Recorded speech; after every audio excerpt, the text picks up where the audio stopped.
My penis was oscillating between extremely sensitive and borderline traumatized. This one's wife. This picture sums it all up. Hello, I'm H.G. Tudor. It's said that a picture paints 1,000 words. It's a cliché, but clichés are invariably accurate. The power of a picture often outweighs that of the written word. That a single frame is able to convey so much. Powerful messages, raw, visceral emotion. Whether it is sporting triumph, abject despair, a triumphant occurrence in the history of humankind, tragedy writ large across the screen, a momentous moment in history. And as I speak to you, you can see various pictures across the screen, some of which are recognized as probably the most famous that exist. You will have your own personal favorite photographs that are pertinent to your life, that encapsulate certain moments that were important to you and those around you. Others can appreciate the photograph, but only you understand the true meaning behind it. There will be famous photographs that you can recall. You'll have again your particular favourites that are memorable. Perhaps you remember the event that is captured in that particular photograph. I remember where I was when this happened. For some, the assassination of JFK. For others, the tragic events of 9/11.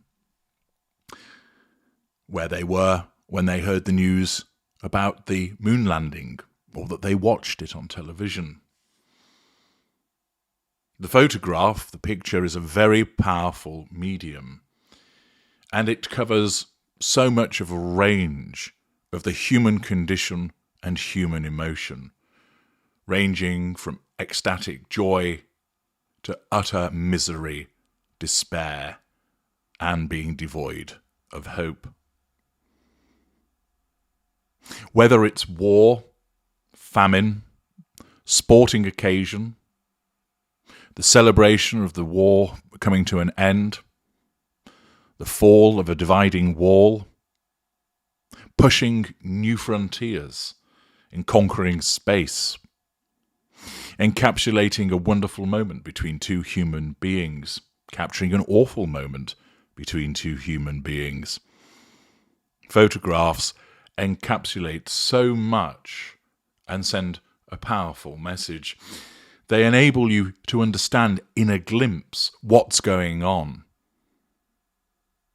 For me, I have the cognitive ability, as a narcissistic psychopath, to understand what is taking place in the photograph. This is because I have learned over many years how to interpret the interactions that take place between individuals. I understand what the facial expressions mean. I recognize what the body language tells us. For those of you with emotional empathy, you will invariably have a visceral, not guttural of course, visceral response to many pictures. I have heard people talk about how they feel a soaring in their chest at a wonderful picture, a beautiful picture, an inspiring picture. They feel a sense of dread, of fear, of disgust at others. A picture has that immediacy. Whilst words are powerful, they take time to digest.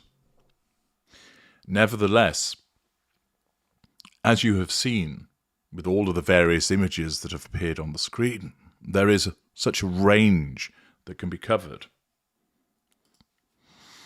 The photograph is so brilliant at, in a moment, embodying something that has happened and conveying it with just one look. Sometimes a longer analysis is required to appreciate some of the subtleties that you might not have observed first time around. And I'm about to show you a photograph, a very recent photograph involving this one's wife, which embodies everything to know about her and the dynamic that she has with her husband and with other people. Here it comes. There it is. As you'll know, this one's wife and the ginger poodle are currently in Canada. They met athletes at the Whistler Blackcomb ski resort in British Columbia on Valentine's Day. And a series of photographs were taken, more about that later. But one in particular caught my eye, the one that you can see on your screen now, which tells us everything that you need to know about the narcissistic dynamic. But let's break it down. Let's start with Harry.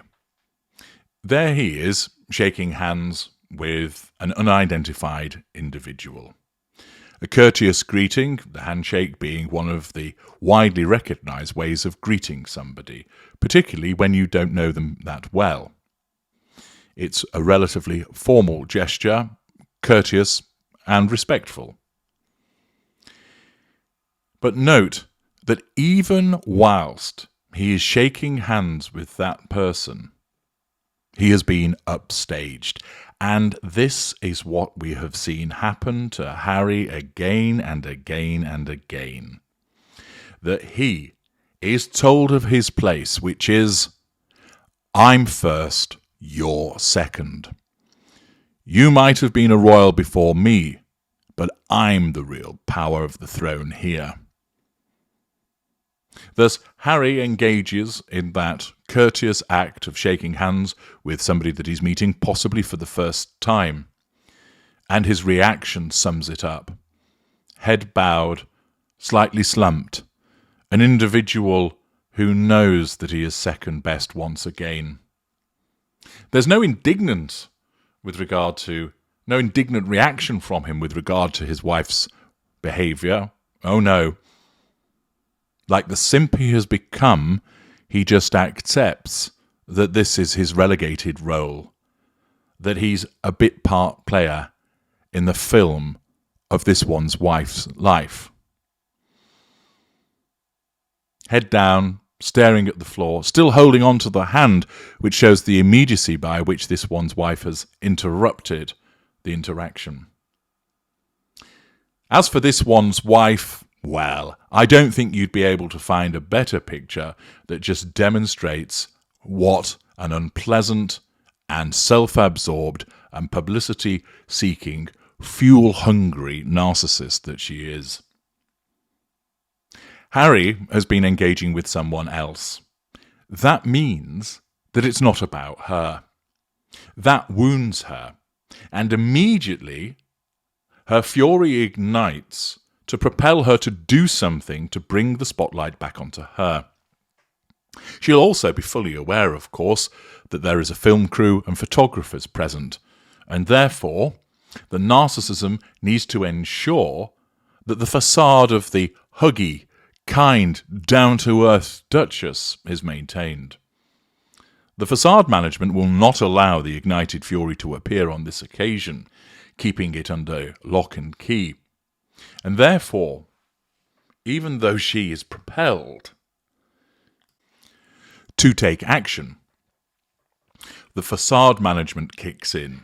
Therefore, she doesn't elbow Harry out of the way or shove him to one side, but rather she inserts herself right into the middle of the handshake. It's plain rude and demonstrates the absence of boundary recognition that she has, her sense of entitlement, and the necessity of ensuring that it's all about me. Notice as well that the recipient of the hug can't actually do anything because his hand is still being held by Harry. Therefore, it's, I'm going to hug you whether you like it or not. Assertion of control directly over this particular appliance.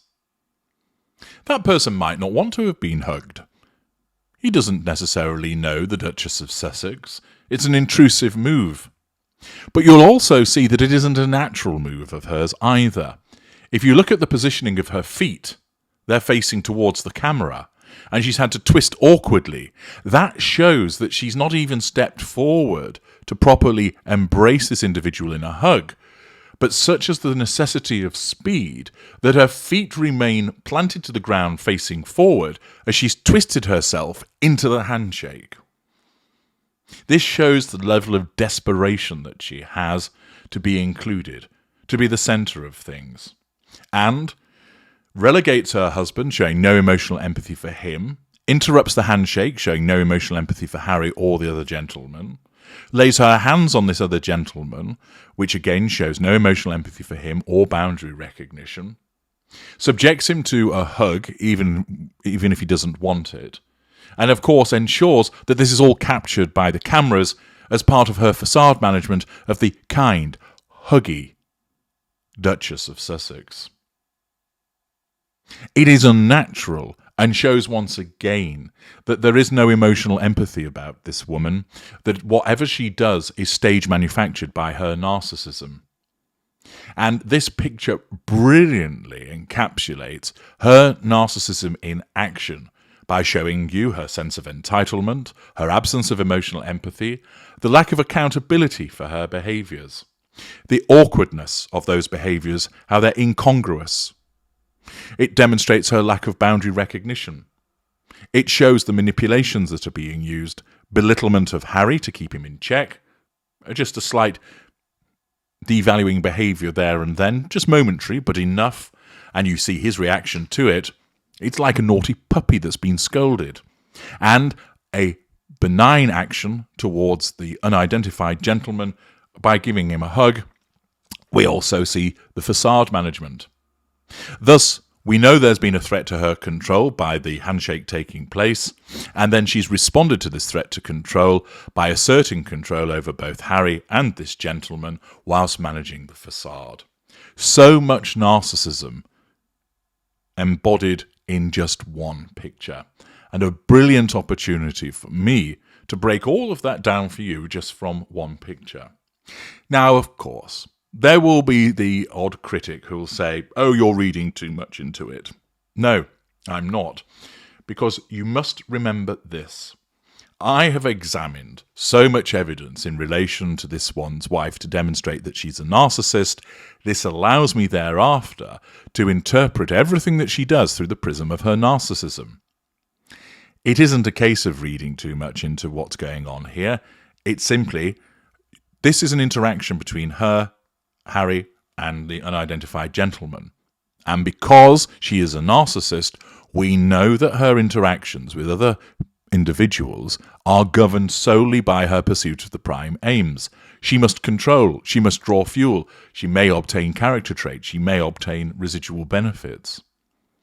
It's not governed by anything else. It's not governed by kindness. That's just the layer that is put on top of it to motivate her to behave in the particular way. It's not compassion. That's just part of the facade. What you see here is the narcissist in action. Her actions described because we know that she's a narcissist. And a picture that sums it all up.